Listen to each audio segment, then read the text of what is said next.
Baik, bismillahirrahmanirrahim. Alhamdulillahirrabbilalamin. Alhamdulillahirrabbilalamin. Alhamdulillahi hamdan kathiran tayyiban mubarakan fih. Kama yuhibbu rabbuna wa yardah. Asyhadu an la ilaha illallah wahdahu la syarika lah. Wa asyhadu anna Muhammadan abduhu wa rasuluh. Allahumma salli wa sallim ala nabiyyina Muhammadin wa ala alihi wa sahbihi wa sallam tasliman katsiran. Amma ba'du, falhamdulillahirrahmanirrahim. Kembali kita bersyukur kepada Allah subhanahu wa ta'ala yang telah melimpahkan kita begitu banyak kenikmatan. Tentunya yang pertama kenikmatan kehidupan, sehingga kita bisa bangun di pagi hari dalam keadaan masih menghirup nafas, sehingga kita mengucapkan alhamdulillahilladzi ahyana ba'da ma amatana wa ilaihi nusyur. Dan juga kita bersyukur kepada Allah yang memberikan kita kesempatan untuk melakukan sebuah ibadah yang sangat agung, salat yang disaksikan langsung malaikat, salat yang bila seseorang mengetahui keutamaannya mereka akan berjalan dengan merangkak, yaitu salat subuh berjamaah. Dan kita juga bersyukur Allah memberikan kita taufik untuk duduk dalam majelis yang penuh keberkahan, majelis ilmu. Pada pagi ini insyaallah kita akan lanjutkan pembahasan mengenai seputar fikih Ramadan. Terakhir hawan.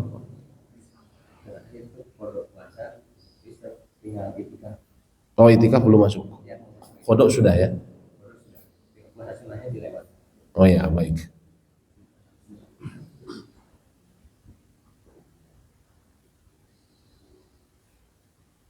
Kita sekarang bicara mengenai bab kelima dari kitab puasa, yaitu iktikaf. Iktikaf secara makna bahasa artinya melazimi atau mendiami dan menahan diri pada sesuatu, menahan diri kita sendiri pada sesuatu. Itu namanya secara bahasa iktikaf. Adalah istilah syar'i berdiamnya seorang muslim mumayyiz di suatu masjid untuk beribadah kepada Allah. Mumayyiz yang sudah dia mengetahui bahaya dan baik dan buruk secara umum, biasanya usia 7 tahunan. Umumnya sekitar seperti itu. Berdiamnya seorang muslim minimal usianya mumayyiz di suatu masjid untuk beribadah kepada Allah. Dan hukumnya adalah sunnah yang sebagai bentuk taqarrub. Taqarrub artinya mendekatkan diri, ya. Taqarrub kepada Allah Subhanahu wa ta'ala. Dan ini yang Allah perintahkan kepada Nabi Ibrahim dan juga Nabi Ismail alaihi wassalam untuk lakukan di Masjidil Haram. Allah berfirman kepada mereka berdua, wa antahira, hendaklah kalian mensucikan, ya, baiti, rumahku, baiti lit-taifina wal akifina war ruk'is sujud. Hendaklah kalian berdua mensucikan rumahku untuk orang-orang yang tawaf, yang i'tikaf, dan yang ruku dan yang sujud. Di sini kita dapatkan istilah i'tikaf secara khusus. Lil akifina, akif artinya orang yang beriktikaf, orang-orang yang beriktikaf, orang-orang yang beriktikaf. Dan ini merupakan dalil atas pensyariatan iktikaf, sehingga juga pada umat-umat terdahulu. Karena ini Allah perintahkan, ya, kepada khitab ini maksudnya yang dijadikan objek perintahnya ini adalah Nabi Ibrahim dan Nabi Ismail.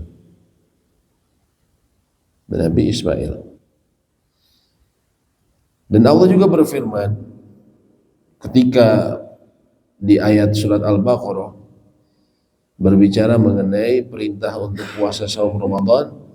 Allah sebutkan, wala tubashiruhunna wa antum akifuna fil masajid. Ini khususnya untuk umat ini. Janganlah kalian campuri mereka, maksudnya istri-istri kalian. Wa antum akifuna fil masajid, sedangkan kalian dalam keadaan iktikaf dalam masjid. Maksudnya pulang ke rumahnya untuk mencampuri mereka, tapi ketika dalam status iktikaf ini tidak diperkenankan. Kemudian ini adalah kebiasaan Nabi SAW. Bagi mereka yang mengaku mencintai Nabi SAW, ya, ingin mengikuti sunnah beliau, ingin digabungkan bersama beliau dengan orang yang dicintainya kelak nanti pada hari akhir, tentunya bersemangat untuk mengikuti petunjuk-petunjuk beliau dan sunnah-sunnahnya beliau. Yaitu Nabi SAW kata Aisyah radhiyallahu taala anha, anna Nabi sallallahu alaihi wasallam kana ya'takifu al-ashr al-awakhir min Ramadan hatta tawafahu Allah. Bahwa Nabi SAW sedang beritikaf pada 10 hari terakhir dari bulan Ramadan sampai Allah mewafatkannya. Ini sejak kapan? Semenjak Nabi SAW beliau hijrah ke kota Madinah. Semenjak beliau hijrah ke kota Madinah, beliau selalu beritikaf setiap tahun sampai Allah mewafatkannya. Dan kaum muslimin atau para ulama telah berijma, sepakat atas pensyaratan itikaf. Hukumnya sunnah, ia tidak wajib kecuali dia mewajibkannya sendiri seperti menazarkannya. Misalnya seseorang dia bernazar, kalau saya sembuh dari penyakit saya ini, saya akan itikaf saya akan itikaf 5 hari di masjid ini, atau di Masjidil Haram, atau misalnya di Masjid Al-Kautsar. Maka ketika dia sembuh, maka hukumnya menjadi wajib bagi dia untuk beritikaf. Jadi kalau bernazar, maka hukumnya jadi wajib. Oleh karena itu, anjuran itikaf ditetapkan oleh Al-Quran, As-Sunnah, dan Ijma. Ya, Al-Quran, As-Sunnah, dan Ijma, 3 sumber hukum Islam bersyariatan itikaf. Itikaf juga ibadah yang memiliki syarat, di mana ia tidak sah, ya. Nah, ini coba kita baca sedikit mengenai di sini tidak disebutkan mengenai apa namanya hikmah dari itikaf, ya. Padahal itikaf ini juga memiliki hikmah yang sangat besar. Sebentar.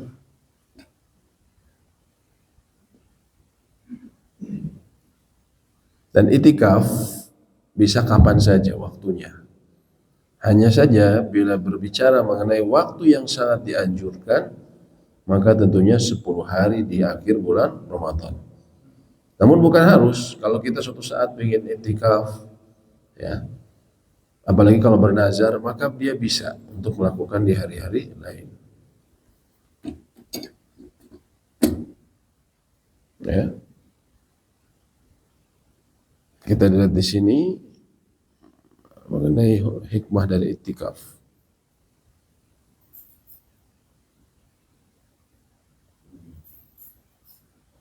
Atau tujuan dari itikaf. Pertama, kata para ulama, di antara tujuan itikaf adalah wuquful qalbi ala ta'atillah.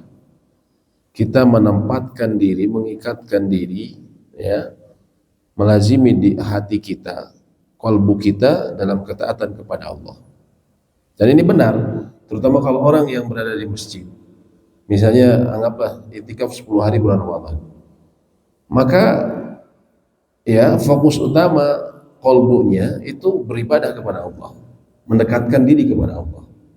Dia tidak disibukkan dengan urusan dunia, ya.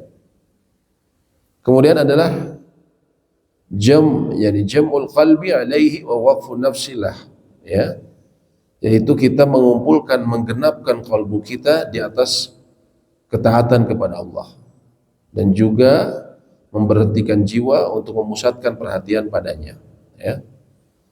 Wa khalwatu bihi subhanah, dan kita berkhalwah, kita berduaan, istilahnya khalwah, menyendiri dengan Allah, ya. Kan kita setahun penuh, ya, sibuk dengan urusan dunia, Pak. Ada saatnya kita khusus memikirkan sehari-hari atau beberapa hari saja yang terbatas, kita fokus memikirkan beribadah kepada Allah dan taat kepada Allah dan mendekatkan diri kepadanya, ya. Ini sebuah kenikmatan, ini khalwah dengan Allah Subhanahu wa taala, ini adalah sebuah kenikmatan yang orang seringkali tidak ketahui, ya. Padahal Allah adalah pemilik hati kita, pembolak-balik hati.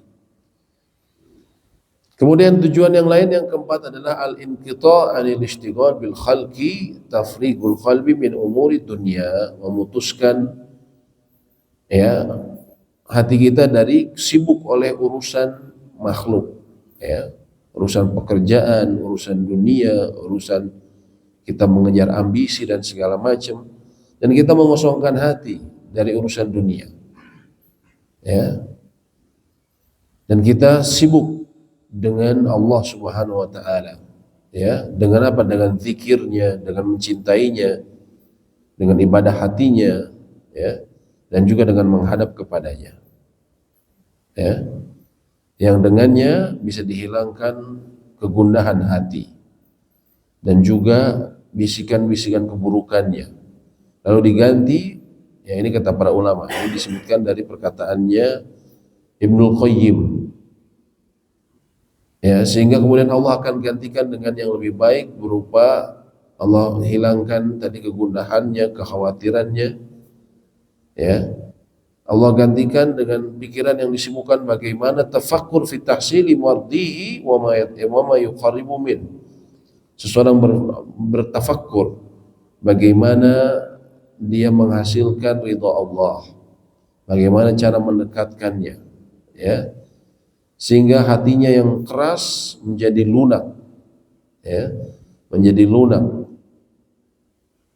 Dan dengan hati yang lunak ini, ya, Allah akan berikan juga dia perlakuan yang mudah, yang nyaman ketika di hari tidak ada sama sekali ampun, yaitu ketika dia nanti mulai di alam barzakh.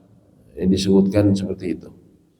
Alam barzakh dan alam kiamat yang tentunya tidak ada, waktu itu tidak ada, ya, sudah selesai urusan, sisanya pembalasan, ya, hari-hari yang mengerikan. Namun Allah berikan mereka, ya, mereka kelembutan pada saat itu, bagi mereka yang melembutkan hatinya dengan beribadah kepada Allah. Ini diantara goyah atau tujuan dari itikaf yang sangat mendalam yang disebutkan oleh Ibnu Qayyim. Dia memang salah satu spesialis orang yang atau ulama yang berbicara mengenai qalbu, ya. Dan bagi mereka yang sudah merasakan itikaf, terutama 10 hari bulan Ramadan, terutama full, akan merasakan betul itu, ya, ketenangan jiwa ketika kita urusan dunia itu hilang dulu. Kita fokus untuk memikirkan bagaimana apa langkah-langkah yang kita sudah perbuat untuk kehidupan yang abadi, gitu kan? Kita meriset langkah kita, ya, meriset langkah kita mau kemana di kita, karena kita nggak tahu kapan kita bakal pindah ke negeri selanjutnya. Negeri selanjutnya bisa jadi beberapa puluh tahun di depan, ada bisa jadi tahunan, atau bisa jadi hitungan bulan, atau bisa jadi hitungan hari. Dan kita semua sebuah misteri bagi kita. Makanya perlu kita memikirkan sebagaimana orang dalam perjalanan. Orang perjalanan mau kemana, Pak? Mudik, ya, kemana? Kampung saya di pedalaman begini-begini. Ya, saya mau lewat jalan baru misalnya. Dia harus selalu, atau dia menuju, bukanlah kalau mudik mungkin dia hafal. Ini untuk sebuah perjalanan yang dia tidak tahu, belum pernah ke tempat tersebut, ya. Dia hanya dikasih tahu nanti akal ke sini, ya, kamu harus ke sini, maka dia harus berbekal peta tersebut, ya. Seperti kita juga sekarang zaman modern, ketika kita tidak tahu tempatnya, dikit-dikit kita lihat Google Maps, udah benar nggak jalurnya, udah benar nggak, udah benar, kan seperti itu. Perkara seperti itu, sayangnya oleh manusia tidak dilakukan untuk urusan akhirat. Padahal urusan akhirat lebih aula, lebih utama untuk kita selalu melihat peta kita, gitu kan? Bener nggak nih trek yang kita jalanin, gitu kan? Sama seperti kita naik Google Map, bener nggak sih jalannya yang tadi dimaksud ini, gitu kan? Untuk urusan dunia kita bisa seperti itu.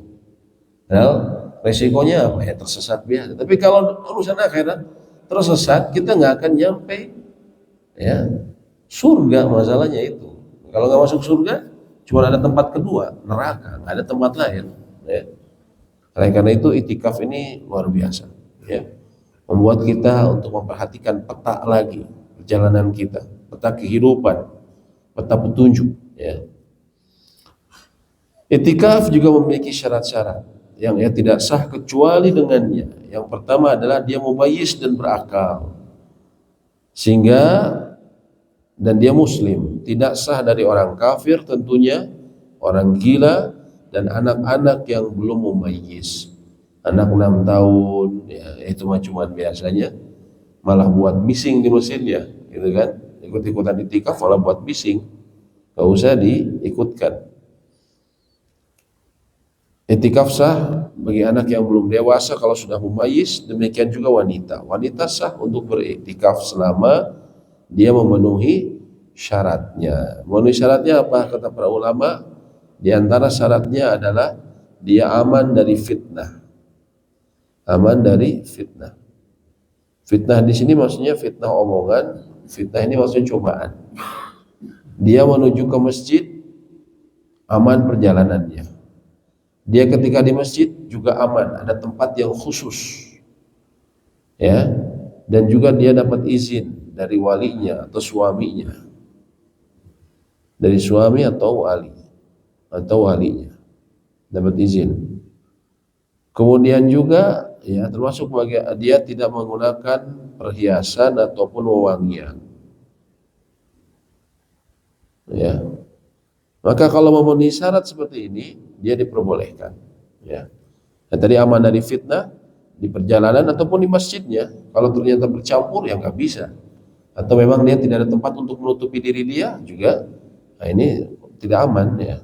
Kalau ada masjidnya menyediakan tempat khusus yang aman dari pandangan laki-laki dan dia bisa bolak-balik, misalnya mau ke mau ke toilet, mau ya melakukan aktivitasnya, maka ini bisa dikatakan aman. Yang kedua adalah niat. Berdasarkan perkataan Nabi SAW, innamal a'malu binniyat. Dan ini adalah salah satu syarat penting. Sebagian ada yang mengatakan rukun, tapi intinya harus ada. Harus niat untuk berdiam diri di masjid sebagai suatu ibadah dan taqarrub. Ya. Jadi kalau cuman ya kita mau lihat teman-teman lah yang lagi iktikaf. Kalau cuma lihat teman-teman, walaupun kita ikutan semalaman, tapi cuma niatnya ya nemenin teman, maka tidak dinilai sebagai ibadah. Karena niat ini sangat penting pengaruhnya dalam ibadah. Innamal a'malu binniyat. Sesungguhnya amal-amal itu tergantung niat.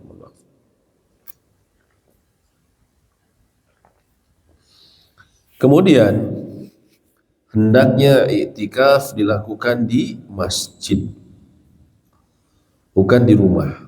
Bukan di rumah. Ya, bukan di rumah. Dilakukan di masjid.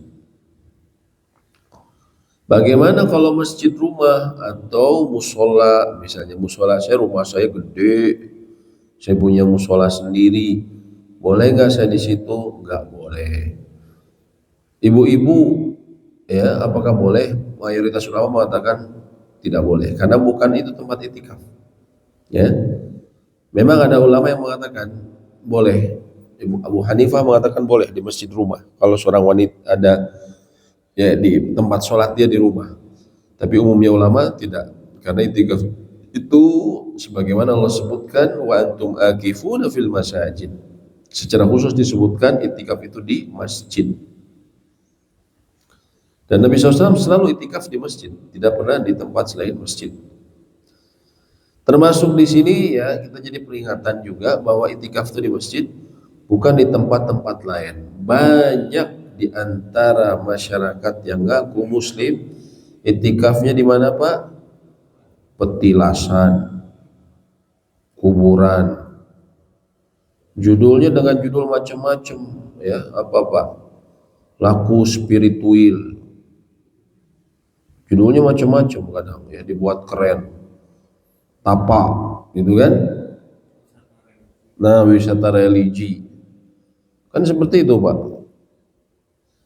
Ini tidak sadar mereka tuh melakukan iktikaf sebenarnya. Karena dia mendiami diri,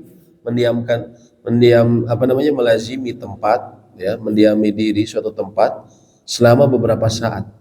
Tujuannya apa? Takarrub, Pak. Biasanya takarrubnya na'udzubillah bukan kepada Allah, takarrubnya kepada wali misalnya, kepada kuburan yang sudah meninggal ini walinya dulu waktu hidup, wah masya Allah banyak karomahnya, ya. Ini dia tuh ada gua khusus, kalau mau ke Mekah lewat gua itu. Waduh, ini kan kemarin viral tuh Pak, ada yang gua nyambung ke apa namanya ke Mekah. Ini dari mana seperti itu? Ya, ini khurafat seperti ini. Ya. Andaikan seperti itu, ya sudahlah kita itu dijadikan salah satu apa namanya, bukan wisata religi, itu udah orang Indonesia lewat situ aja diinventaris sama Kemenak tempat-tempat yang nyambung ke Mekah tuh di mana saja supaya nggak terlalu padat gitu kan, antrian padat, jadi umroh bisa lewat sana, haji lewat sana, kan itu bagus tuh mengurangi kepadatan ya. Nanti apa namanya yang jualan umroh pada nggak laku ya. Nah ini seperti itu. Kita lihat di sini itikaf itu di masjid, bukan di petilasan, di kuburan. Biasanya kadang ada juga yang mengatakan kepada Allah. Ini sebagai sarana saja, tapi tidak dicontohkan oleh Nabi SAW. Ya. Dan beliau mengatakan man ahdatsa fi amrina hadza ma laysa alaihi amruna. Dalam hadis Bukhari dan Muslim. Barang siapa melakukan sebuah perbuatan dalam ibadah yang tidak dicontohkan oleh kami, fahuwa rad, maka dia akan tertolak. Ya, kita khawatir capek-capek tertolak, apalagi sampai nyasar-nyasar dekat kesyirikan. Akhirnya apa? Banyak yang berdoa, dia curhat, usaha saya begini, ya, kesehatan saya begini, bantulah saya, ya. Justru mereka yang dikubur itu butuh doa kita. Di antara buktinya apa? Coba bacaan sholat jenazah apa Pak? Allahumma gfir lahu warhamhu wa'afihi wa'fu anhu wa akrim nuzulahu wa wasi mudkhalahu wagsilhu bil ma'i wa thalji wal barad. Semuanya hu. Apa artinya hu Pak? Dia.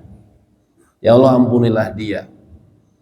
Ya, Allahumma gfir lahu warhamhu, dan berilah dia rahmat, wa afihi, dan berilah dia afiah, wa'fu anhu, dan maafkanlah dia, ya, apa, wa akrim nuzulahu, dan apa namanya, muliakanlah turunnya, wa wasibun khalahu, lapangkanlah tempat masuknya, ya, wagsilhu bil ma'i wa thalji wal barad, cucilah dia dengan air, salju, dan juga es atau hujan es barod, ya. Wa naqihi minal khotoya, dan bersihkanlah dia dari kotoran, dari dosa, kama naqaita saubal abyada minad danas, sebagaimana engkau membersihkan apa, baju putih dari kotoran. Masih objeknya siapa? Dia. Kemudian disebutkan juga apa? Ya, selanjutnya wa abdil hudaron khairan min darihi, gantikanlah dia tempat tinggal yang lebih baik. Zauj apa namanya, ahlan khairan min ahli, keluarga yang lebih baik. Zaujan khairan min apa, zaujihi, gantikanlah dengan pasangan yang lebih baik. Wa adkhilhul jannah, masukkanlah ke dalam surga. Wa aidhu min adzabil qabr wa adzaban nar, dan lindungilah dia dari azab kubur dan azab neraka. Semua objeknya ke siapa Pak? Buat dia. Justru mereka yang butuh doa. Karena apa? Sudah berhenti amalan mereka sudah berhenti, maka kita atau mereka butuh didoakan, bukan kita yang berdoa kepada mereka. Dan ini Nabi SAW mengatakan dengan tegas, man mata wa huwa yad'u min dunillahi nidda. Ini dalam hadis Bukhari, kitab hadis yang paling sahih setelah Al-Quran, diakui oleh seluruh ulama. Man mata wa huwa yad'u min dunillahi nidda, barang siapa yang berdoa kepada selain Allah, barang siapa yang meninggal dan dia berdoa kepada selain Allah, artinya apa? Nggak pernah tobat Pak sampai akhir hayatnya, dakhalan nar, maka dia akan masuk neraka. Dan doa itu adalah ibadah, doa ibadah, kata Nabi SAW. Allah juga berfirman dalam Al-Quran, wa qala rabbukum ud'uni astajib lakum. Allah Rabb kalian berkata, ud'uni, berdoalah kalian, dalam surat Ghafir, ya. Astajib lakum, maka aku akan mengabulkan. Berdoalah langsung kepadaku. Astajib lakum, maka aku akan mengabulkan. Innal ladzina yastakbiruna an ibadati, sesungguhnya orang-orang yang menyombongkan diri dari beribadah kepadaku. Beribadah di sini khususnya doa, karena Di ayat berikut sebelumnya disebutkan mengenai doa. Sayadkhuluna jahannam madakhirin, mereka akan masuk dalam neraka dalam keadaan jahannam, dalam keadaan hina-dina. Nah, ini yang perlu kita fahami dengan baik.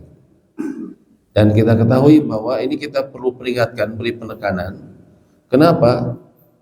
Karena masalahnya kesyirikan ini dosa yang tidak diampuni, Pak. Dosa yang sangat besar. Tapi banyak orang mereka spekulasi dalam masalah kayak gini.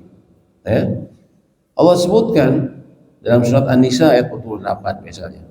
Innallaha la yaghfiru an yushraka bih. Sesungguhnya Allah tidak mengampuni orang yang berbuat syirik kepadanya. Wa yaghfiru ma duna dzalika liman yasha. Dan Allah mengampuni dosa selain syirik bagi siapa yang Allah kehendaki. Allah kan dosa besar bisa jadi Allah ampuni. Ya. Ketika kalau dia mungkin ada kebaikan yang lain, tapi Allah akan ampuni bagi yang Allah kehendaki. Tapi dosa syirik sama sekali tidak diampuni. La yaghfiru apa? Allah tidak sama sekali ampuni. Bahkan kalau orangnya dulunya suka sedekah, sudah haji, Pak, ya. Tiap bulan juga puasa terus. Rajin sedekahnya, sholat juga Masya Allah. Tapi melakukan kesyirikan, Pak. Maka silahkan buka gitu. Ya, dia suka rajin ngaji, buka surat Az-Zumar ayat 65. Baca terjemahannya, baca tafsirnya. Bagaimana penjelasan para ulama? Dalam surat Az-Zumar ayat 65 Allah berfirman, ya, walaqad uhiya ilaika wa ilal ladzina min qablik. Sungguh telah kami wahyukan kepadamu dan juga kepada nabi-nabi sebelummu. Artinya ini Allah katakan kami telah wahyukan kepadamu wahai Muhammad SAW dan juga kepada nabi-nabi sebelummu. Apa yang diwahyukan? La in asyrakta, kalau engkau berbuat syirik, la yahbatanna amaluk, maka akan batalah semua amalmu, wala takunanna minal khasirin, dan engkau akan menjadi orang-orang yang menyesal. Ini yang diancam siapa, Pak? Nah, Nabi, Pak, yang diancam, Pak. Bukan sembarang orang, Pak. Orang paling mulia di dunia. Nabi SAW diancam sebagaimana nabi-nabi sebelumnya juga diancam. La in asyrakta, kalau engkau berbuat syirik, la yahbatanna amalu, maka akan gugurlah amal-amalmu. Sudah capek-capek nulis, kita dihapus, Pak. Itu kayak gitu. Kita udah nulis papan bor, ditulis langsung dihapus begitu saja. Begitu juga dengan amal-amalan, sudah capek, sedekah, sudah haji, sudah begini, tapi karena kesyirikan hancur. Ini seperti istilah dalam bahasa Indonesia, karena nila setitik rusak susu sebelanga. Itu berlaku pada apa? Kesyirikan. Apalagi syirik besar. Sayangnya masyarakat kita banyak yang tidak memahaminya. Mereka memahami kalau kita nyembah patung itu syirik. Tidak sesimpel itu. Ya, itu syirik. Tapi banyak macam syirik lainnya. Harus dipelajari. Ya. Banyak antara lain yaitu. Ini antara lain itikaf di sejumlah kuburan wali, itikaf di tempat petilasan-petilasan, itu semua menjurus kepada kesyirikan. Kita ziarah kubur disyariatkan untuk apa? Pertama, zikrul maut, mengingat kematian. Berikutnya apa? Mendoakan mereka, bukan minta doa mereka, tapi mendoakan mereka. Dan itu yang contohkan Nabi SAW. Beliau kalau masuk kuburan, Assalamualaikum ya ahlad diyar, wa inna insya'allahu bikum lalahikun, nas'alullah al-afiyah lakum walana walakum. Kan gitu doanya Nabi Muhammad SAW. Selamatan bagi kalian, bagi penduduk negeri barzakh, ya. Sesungguhnya kami akan segera menyusul kalian. Kami memohon al-afiyah, perlindungan bagi kami dan bagi kalian. Itu doanya Nabi SAW. Mendoakan bagi mereka, bukan meminta kepada mereka. Nah, ini yang harus kita ingatkan kepada saudara-saudara kita kaum muslimin. Bukan kita ingin melarang begini begitu, tapi ini ada penjelasannya dalam agama. Dalam Al-Quran dan dalam Sunnah, coba belajar, duduk dulu. Ya, duduk, pelajari. Jangan emosional kalau diingatkan kadang, wah ini aliran begini. Enggak, duduk dulu, coba pelajari. Ini untuk kebaikan Anda sendiri. Anda kan kalau jujur ingin masuk surga, Anda jujur ingin mendapat ridho Allah. Karena Allah sudah menerangkan apa yang Allah ridhai, apa yang Allah kecam, apa yang Allah laknat.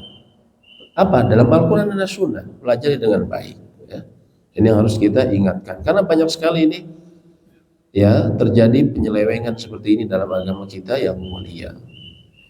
Kemudian yang berikutnya adalah hendaknya masjid yang digunakan itikaf adalah masjid yang di dalamnya didirikan sholat berjamaah. Kenapa? Karena nanti kita lewat waktu sholat yang 5. Kalau kita tidak dipakai sholat berjamaah, kita harus keluar terus, terutama laki-laki. Harus keluar ikut ke masjid yang sholat berjamaah. Akhirnya ya tidak kondusif. Maka para ulama antara lain syaratkan digunakan di masjid yang dipakai untuk sholat berjamaah. Dan juga nah itu juga begitu juga dia kalau bisa dia sholat masjid yang didirikan sholat Jumat sehingga dia tidak harus keluar. Namun itu bukan syarat ya. Bisa saja kalau nggak ada sholat Jumatnya, yang penting ada sholat berjamaah maka tidak mengapa. Namun yang utama adalah yang biasa didirikan sholat Jumat. Tapi ini bukan syarat. Adapun wanita sah dilakukan di setiap masjid, di dalam masjid yang didirikan sholat berjamaah atau tidak. Ya, ini selama tadi tidak ada fitnah, tidak menimbulkan fitnah. Ya, namun bila itikaf wanita menimbulkan fitnah maka dilarang. Misalnya di satu masjid, ya, masjidnya terbuka, terus dia sendirian perempuan di sana, apalagi perempuan masih muda. Wah ini kan bahaya, bisa menimbulkan fitnah. Khawatir nanti ada bapak-bapak yang ikut itikaf gitu. Mau kemana Pak? Mau itikaf? Kenapa di sana Pak? Ada orang-orang di sana? Enggak, di sini biar khusyuk katanya. Padahal ada si teteh misalnya kan. Ini bahaya. Yang kelima, suci dari hadas besar. Sehingga wanita yang haid dan nifas serta mereka yang junub, laki-laki atau perempuan yang junub, maka tidak diperbolehkan untuk berdiam diri di masjid. Adapun puasa maka ia bukan syarat dalam itikaf. Karena Umar bin Khattab pernah mengatakan kepada Nabi SAW, "Ya Rasulullah, inni nadhartu fil jahiliyati an a'takifa lailatan fil masjidil haram." Ya Rasulullah, sesungguhnya aku telah bernazar pada masa jahiliyah untuk beritikaf 1 malam di Masjidil Haram. Maka Nabi SAW mengatakan, "Aufi binadrik," penuhilah nazarmu, ya, walaupun di malam hari 1 malam saja. Karena sudah bernazar maka ini hukumnya wajib dan tidak ada syarat harus puasa. Karena malam ya tidak puasa orang. Kemudian masa dan waktu itikaf. Yang pertama, masa dan waktu itikaf, para ulama katakan berdiam diri di masjid seukuran kadar waktu tertentu adalah rukun itikaf, sesuatu yang tidak bisa ditinggalkan. Judulnya itikaf itu harus ada waktu dia berdiam diri di masjid, ya. Dan waktu minimal, nah di sini ulama berselisih. Ya, menurut penulis kitab ini yang diterjemahkan kitabnya yang kita lihat di depan, waktu itikaf tidak memiliki batas minimal sehingga sah itikaf dengan batas waktu tertentu walaupun hanya sebentar. Ya. Namun yang utama hendaknya itikaf tidak kurang dari 1 hari 1 malam. Karena tidak ada riwayat yang dinukilkan dari Nabi SAW bersama para sahabat mereka itikaf kurang dari sehari semalam. Tapi kalau secara hukum, apakah boleh cuma sebentar? Misalnya saya pengen nyobain lah bulan Ramadan, di akhir bulan Ramadan, saya cuma di malam-malam ganjil saja. Tapi saya kan masih kerja, jadi saya cuma malam saja. Apakah boleh? Boleh saja. Yang penting diniatkan ketika dia masuk masjid, dia memang niat untuk iktikaf, mendekatkan diri kepada Allah.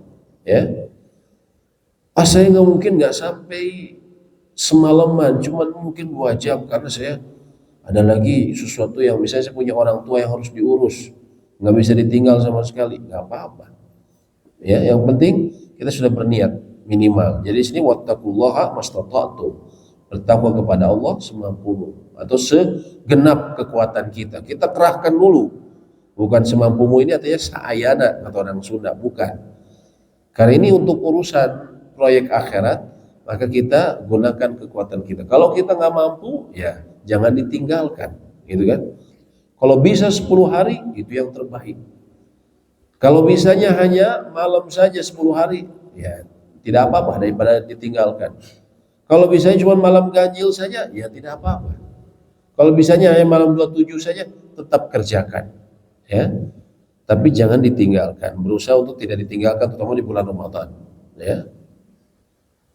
Dan kalau sekarang alhamdulillah banyak orang-orang yang merasakan nikmatnya iktikaf, ya, bahkan ada yang sengaja mereka ngambil cuti untuk iktikaf.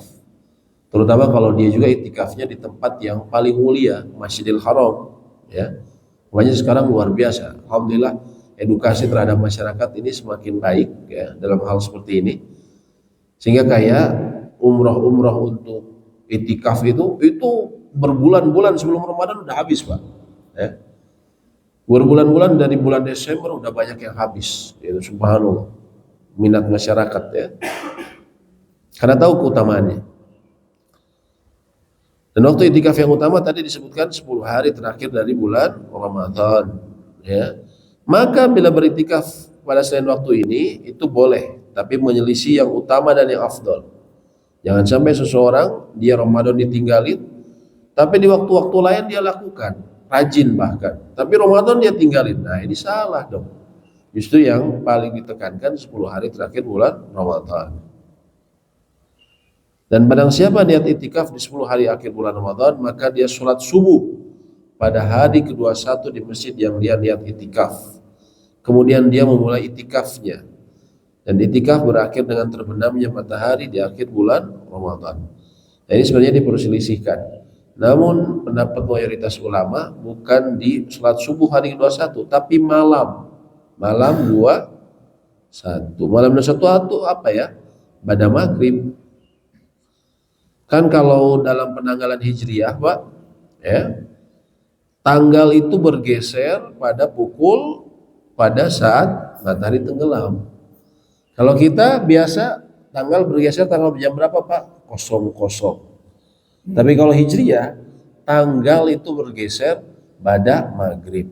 Jadi tiap hari jamnya berbeda gitu kan? Karena maghrib kan beda-beda. Ya. Nah, di malam pada maghrib, di malam 21, ya, setelah selesai tanggal 20, ya, maka menurut jumhur mayoritas ulama ini waktu utamanya seseorang masuk ke masjid. Ya, mereka yang mengatakan masuknya pada waktu subuh ini berdasarkan hadis Nabi SAW. Nabi SAW memang beliau masuk ke tempat iktikafnya tanggal 2 hari salat subuh di hari ke-21. Tapi ini sebenarnya kata para ulama, Nabi SAW itu sudah masuk ke Masjid Nabawi. Di Masjid Nabawi. Beliau sudah masuk dari malamnya. Cuman beliau menempati tempat khususnya itu baru dilakukan di subuhnya. Tapi masuk masjidnya udah dari malamnya. Nah, ini pendapat yang Allahu a'lam lebih kuat. Jadi kalau mau afdol, kita mulai lakukan semenjak malamnya. Sampai kapan?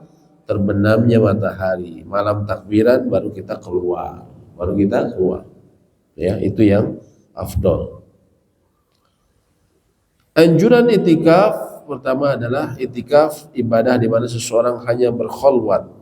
Hamba berkholwat kepada penciptanya, memutuskan hubungan dengan selainnya. Oleh karena itu kita konsentrasi apa? Ibadah.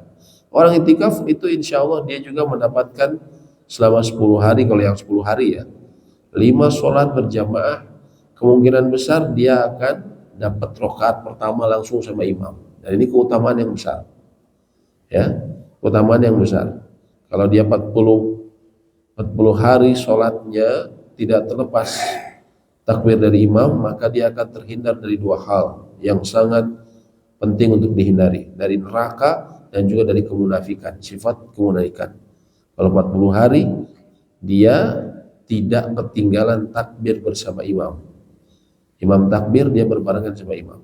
40 hari kita bisa seperti itu, terbebas dari neraka dan sifat kemunafikan. Mungkin orang berpikir gampang ya, praktekin. Kalau dipikir kan 40 hari terbebas neraka dan kemunafikan. Munafikan ini kan mengerikan juga, Pak. Karena nanti balasan bagi mereka di Al-Quran disebutkan fidarkil asfali minan nar. Mereka akan berada di kerak neraka. Kelihatannya gampang 40 hari. Saya juga dulu pikir 40 hari ya. Praktekin. Luar biasa perjuangan itu. 40 hari saja, nggak usah banyak-banyak. Selalu takbir bersama imam berbarengan 40 hari, ya. Luar biasa itu ya. Tapi itu bisa jadi target, salah satu target kehidupan kita. Karena ini kan untuk proyek abadi, ya. Kemudian memperbanyak sholat, zikir, membaca Al-Quran, tobat dan istighfar. Jadi intinya ada ibadah yang sifatnya fisik atau ibadah jawarih disebutnya, dan juga ada yang sifat ibadah kolbu, ibadah kolbu. Ibadah kolbu contohnya apa? Tobat. Tobat ini kan memang kalau kita melibatkan kolbu kita. Kita pertama berhenti melakukan dosa besar, menyesal, lalu kemudian berazam, bertekad untuk mengulanginya, tidak mengulanginya lagi. Ini ada di mana? Di kolbu, ya. Memperbanyak istighfar juga. Apa yang dibolehkan bagi orang yang itikaf? Boleh keluar dari masjid kalau ada hajat yang harus dilakukan. Ya, terutama yang mereka yang berniat full. Seperti keluar makan minum bila tidak ada yang menyuguhkan. Nah, ini terutama kayak misalnya kalau di masjid-masjid kita, alhamdulillah. Sekarang ya saya lihat di beberapa masjid, bahkan di Antapani itu sudah banyak panitianya dan banyak yang nyumbang. Justru kita itikaf di masjid saya itu, ya, di Antapani Kidul di RW 10. Itu tuh makanan tuh surplus, Pak. Ada aja yang ngirim gitu kan, apalagi kalau malam ganjil, mereka pingin ini juga mungkin ya. Ada aja yang ngirim gitu kan. Kambing-kambing mah ada aja. Gulai-gulai kambing gitu kan. Subhanallah. Jadi tidak perlu. Tapi lucunya kalau di Masjidil Haram, nah ini kadang kita harus keluar, ya. Karena ya emang masjid kan bukan sulit ya kalau di sana bawa makanan. Tapi ada aja kalau di perluasan, kalau kita Masjidil Haram di perluasan itu banyak orang yang bawa makanan, ya. Bahkan bukan makanan lagi, prasmanan, Pak. Kalau di perluasan Masjidil Haram itu bagian belakang ya sekarang. Itu orang, saya heran juga, itu dari mana, gimana dia bisa masuk ya? Kayak prasmanan, jadi digelar langsung gitu kan. Karena luas, karena di perluasan kan enaknya. Kemudian, dan dia boleh keluar. Orang yang Masjidil Haram itu biasanya agak sulit dia untuk tidak keluar, karena dia WC juga kan di luar. Ada hajatnya dia harus keluar, maka tidak mengapa. Ataupun untuk buang hajat, wudhu karena hadas dan mandi karena junub. Ini termasuk yang diperbolehkan. Tapi kalau nggak ada hajat tidak boleh. Boleh berbincang dengan orang-orang dalam hal yang berguna. Memang para sahabat dan Nabi SAW mereka dulu pakai semacam tenda sehingga mereka konsentrasi benar. Ya, tapi boleh juga berbincang dengan orang dalam hal yang berguna. Adapun yang tidak ada manfaatnya maka ini bertentangan dengan tujuan itikaf. Ya, ketemu itikaf ternyata sama teman-teman atau sama pengurus masjid yang lain, kalau kamu ngobrol semuanya. Ini kadang salah, kita sering seperti itu ya, orang-orang yang itikaf. Dan dia boleh dikunjungi oleh sebagian keluarganya, seperti Nabi SAW pernah dikunjungi oleh salah satu ibunda kita semua, Sofiyah radhiyallahu taala anha. Ya, karena Rasulullah SAW mu'takifa, Nabi SAW dulu beritikaf. Fa'ataitu lailan fahadathtuhu, maka aku datang mengunjungi pada malam hari lalu aku berbicara dengan beliau. Kemudian aku berdiri untuk pulang, fanqalabtu faqama ma'i liyaqbilani, maka aku pergi dan beliau mengantarkanku artinya sampai ke rumah, ya. Artinya beliau diperbolehkan kalau kita ada hajat. Tapi rumahnya Sofiyah dulu ini di bagian belakang dari Masjid Nabawi, Pak, ya. Jadi rumah-rumahnya istri Nabi SAW itu berdekatan. Pertama ini rumahnya Aisyah yang sekarang menjadi makamnya Nabi SAW. Kemudian ada rumahnya Hafsah, ada rumahnya Saudah. Ini semua istri-istri. Sebelahnya rumahnya Fatimah radhiyallahu taala anha. Ya. Adapun Sofiyah rumahnya di sini. Sehingga beliau waktu itu keluar dari masjid untuk mengantarkan Sofiyah menuju rumahnya dekat. Ya. Ini tapi kalau ada hajat diperbolehkan. Kalau nggak ada hajat tidak diperbolehkan, dianggap batal kalau nggak ada hajat, ya. Misalnya ngapain, mau ke Indomaret dulu lah cari yang segar-segar gitu kan, pengen cari es krim bosen wae cenah di ini. Nah itu kan nggak ada hajat mendesak. Nanti kalau seseorang keluar tanpa hajat mendesak, dia harus meniatkan lagi masuk ke dalam masjid untuk itikaf, memperbaharui niatnya kata para ulama, ya. Itikaf batal dengan keluar dari masjid untuk selain keperluan dengan sengaja. Sekalipun keluarnya tidak lama, pirasa kedap kadinya padahal mah. Ya, pirasa kedap ka mana namanya teh? Ka Indomaret meser kopi, sareng mie, sareng segala macam. Sareng cemilan gitu kan. Titip ke orang, nitip ke panitia kalau mau. Ya, kalau nggak mendesak, ini dia membatalkan. Maka dia tadi harus niat lagi. Yang kedua adalah tentu saja berhubungan suami istri. Walaupun dilakukan malam hari dan dilakukan di luar masjid. Maksudnya di mana? Dilakukan di rumahnya. Aduh, di masjid teh habis air ya. Berarti saya harus pulang nih untuk buang hajat ya. Misalnya, akhirnya dia pulang. Pas lihat istrinya, karena udah lama gak ketemu istrinya, seminggu istrinya pakai daster sobek juga dikira kayak pakai gaun. Karena sudah lama gak ketemu, akhirnya ya terjadi yang terjadi. Nah, ini membatalkan. Ya. Begitu juga yang status hukumnya sama dengan hubungan suami istri, dijelaskan para ulama mengeluarkan air mani dengan syahwat. Ya mohon maaf karena ini ilmu tentu kita sebutkan. Misalnya dengan onani atau mencumbu istrinya pada selain kemaluan. Maka ini pun sama dengan hubungan suami istri yang membatalkan. Yang ketiga, hilang akal. Itikaf batal disebabkan gila dan mabuk. Ya. Kemudian haid dan nifas, dan yang kelima adalah haid dan nifas wanita tidak boleh berdiam diri di masjid. Yang kelima murtad, naudzubillahi min dzalik. Baik, demikian penjelasan mengenai itikaf. Apabila ada pertanyaan ataupun diskusi kami persilahkan. Mengapa?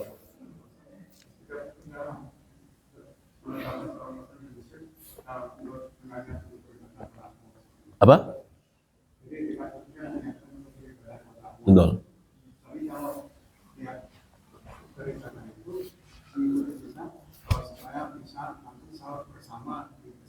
Iya.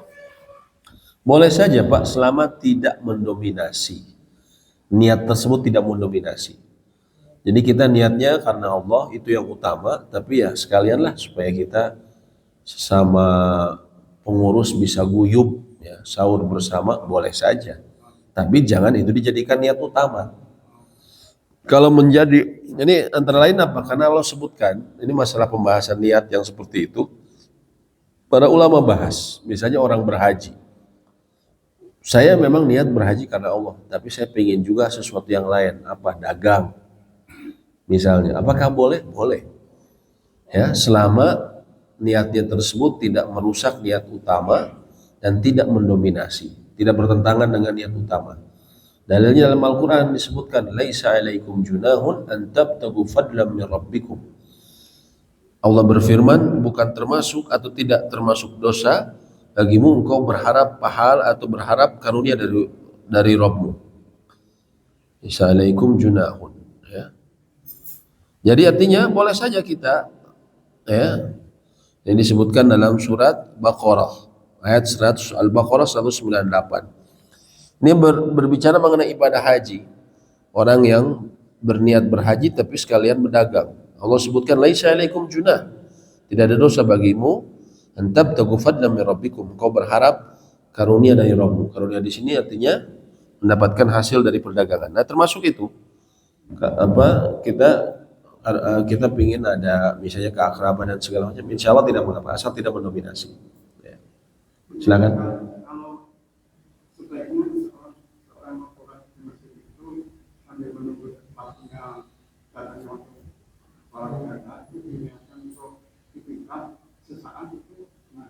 Oh iya boleh, karena intinya itikaf itu kata tadi umumnya ulama terlaksana walaupun hanya sebentar. Yang penting apa? Dihadirkan niat.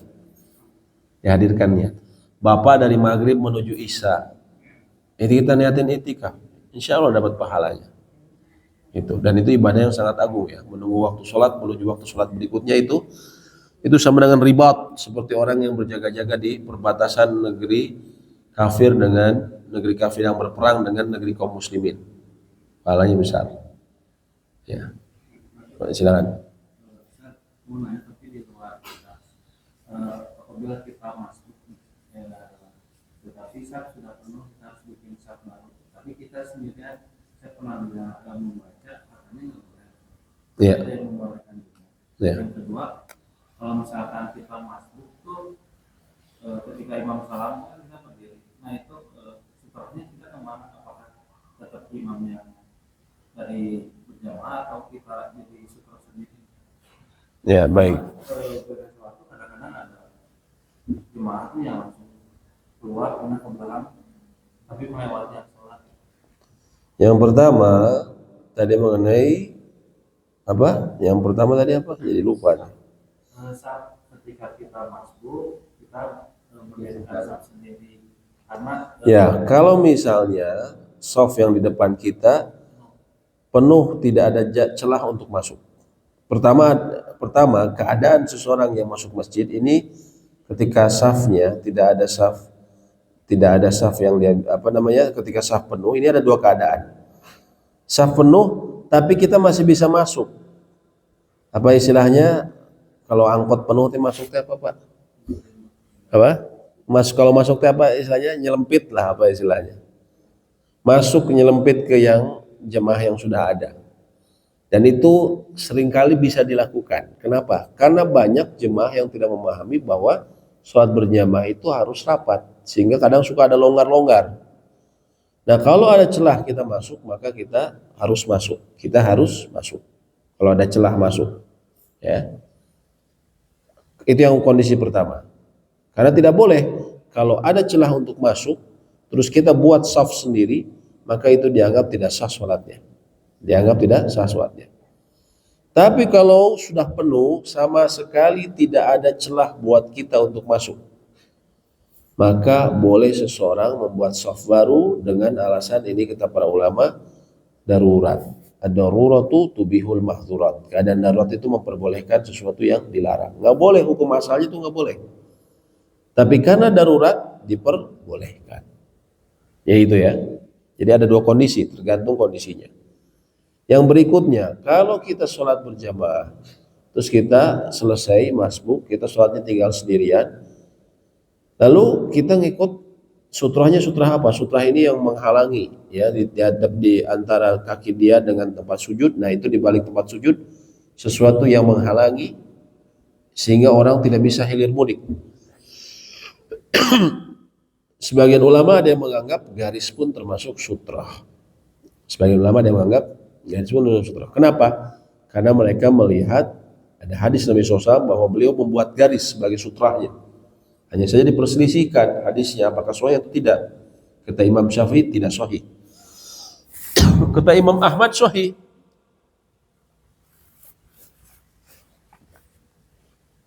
Sehingga Imam Ahmad termasuk ulama yang memperbolehkan sutra itu adalah garis. Intinya orang nggak boleh lewat garis tersebut. Kalau kita jadi makmum, imam selesai karena kita masbuk, apakah tetap imam? Enggak. Kita harus ini baru. Ya kalau kita disolat di sini, kalau saya cenderung pendapat yang mengatakan termasuk garis ataupun ujung sejadah pun bisa menjadi sutra. Artinya yang penting orang tidak boleh lewat kita. Cuma antum berdiri di sini. Di sini tepat. Artinya di sini ya di sini. Kalau ini kan jelas tembok. Ini maksudnya garis. Ketika misalnya imam selesai, yang nggak boleh dilewatin adalah garis ini. Tempat di atas sujud kita. Di area antara kaki sama sujud kita ini nggak boleh dilewatin. Nggak boleh orang lewat gini. Termasuk fenomena orang yang setelah selesai, kemudian dia lewat segini saja. Ini nggak boleh. Kata Nabi SAW, seseorang kalau tahu dosanya, nanti balasan dari dosanya tersebut, dia lebih memilih menunggu 40 masa. Ya, kalau tahu nanti hukumannya di akhirat, dia lebih memilih menunggu 40 masa dibandingkan dia lewat seperti ini. Maka ini nggak boleh. Hukumnya haram lewat sini. Nah, kecuali apa? Dalam keadaan darurat.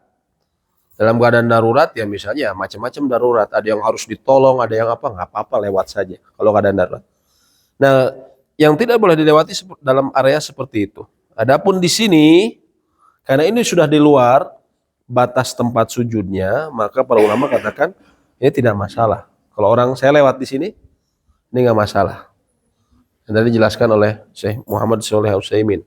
Karena dia haknya cuma sampai tempat dia sujud. Sekarang Ustaz, Kalau saya lewat gini harus ditahan. Saya harus ditahan. Coba tahan. ini. harus ditahan sekali. Masih ngotot, tahan lagi. Masih ngotot, orang kadang ada yang tahan lagi. Kadang sampai 3 kali orang masih ngotot. Ketika 3 kali itu boleh didorong. Oh, didorong. Boleh didorong, dipaksa gitu. Itu boleh.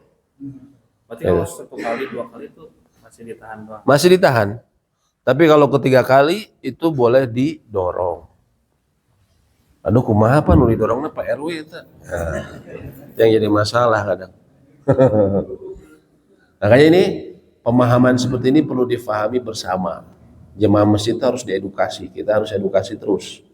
Mungkin dibantu oleh poster atau video mungkin kalau dibuat ya. Nanti kan ada ini ya, bisa di setel lah, bagian TV juga di luar ya. TV di luar ya. Nah, itu dibuat edukasi-edukasi kayak gitu. Video-video ringkas ya. Itu nggak boleh gitu. Menunggu 40 masa, Pak. 40 masa itu sekitar 40 tahun kata para ulama ya. Di antaranya maknanya adalah 40 tahun. Lebih baik menunggu 40 tahun ketika tahu nanti dosanya di akhirat. Gara-gara apa? Orang anggap sepele, piragi ngelewat gitu banyak gitu kan. Kan dianggap sepele, Pak. Tapi dosanya besar itu ternyata. Ya, silakan Bu.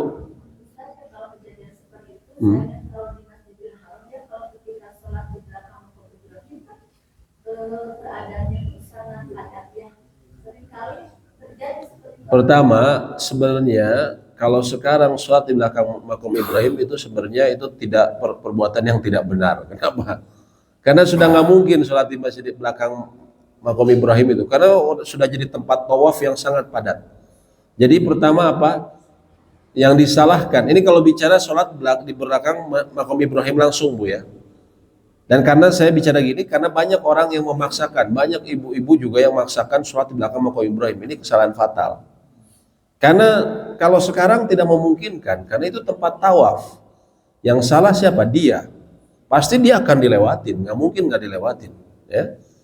Karena makom Ibrahim, kita lihat di sini ya, kita fotonya sebentar, biar lebih jelas. Makom Ibrahim.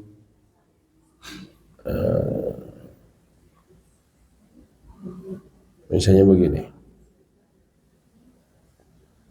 Makom Ibrahim. Wattakhidhu min maqami Ibrahim musalla. Nah, kita lihat di sini makom Ibrahim. Makom Ibrahim kita lihat di sini Bu ya. Di sini kan makom Ibrahim kelihatan. Nah, kalau orang sholat di belakang ini, dan banyak soalnya juga kadang saya lihat beberapa ibu-ibu sholat di sini maksain. Ya sudah pasti bukan saja dilewatin, ditabrak dia gitu kan. Karena memang ini jalurnya tawaf. Ya. Memang kita disunahkan sholat di belakang itu ketika ada keleluasan. Kalau sekarang kita sholatnya di mana saja, di tempat yang aman, biasanya disediakan tempat khusus. Nah, kalau di tempat khusus itu relatif lebih aman, walaupun tetap ada aja orang lewat. Ya, sebenarnya kalau kita bisa hindari. Tapi karena Masjidil Haram ini kan sangat padat ya, sehingga sebagian ulama mengatakan termasuk darurat. Kita tidak mungkin. Tapi kalau kita pribadi, kalau saya selalu bilang, Bapak-bapak jangan menyengaja lewat orang lain selama masih ada jalan, dan selalu ada jalan sebenarnya. Kecuali terpaksa sekali benar-benar kita tidak ada ruang untuk bergerak. Kita harus lewat orang sholat. Ya, misalnya desak-desakan yang bisa menyebabkan celaka, ya tidak apa-apa. Karena masuknya terpaksa. Tapi kalau kita masih ada jalur, ya kita cari jalur lain. Seperti itu Bu ya. Ini saya sering lihat ya. Orang sholat di belakang makom Ibrahim langsung, perempuan lagi, aduh kata saya ini. Ya ini pasti dia dilewatin, bahkan ditabrak gitu ya. Baik, ada lagi yang tanyakan Pak? Ya silakan. Tentang yang membatalkan tadi itikaf, kan dari kalau ada di lingkungan masjid, taman masjid, ada berjemur atau olahraga sedang belajar, Iya. atau mungkin membeli makanan di Indomaret karena mungkin jauh dari masjid gitu ya. Iya. Membatalkan. Kemudian kalau sudah membatalkan bagaimana? Misalkan dia 10 hari. Iya. Kemudian batal itu. Iya. Iya. Bagaimana? Apakah berdiam kembali? Kemudian bagaimana pahalanya? Iya. Orang yang itikaf hanya sejam 2 jam saja kan diperbolehkan. Iya. Orang yang hanya itikaf hanya malam-malam gaji itu boleh. Iya.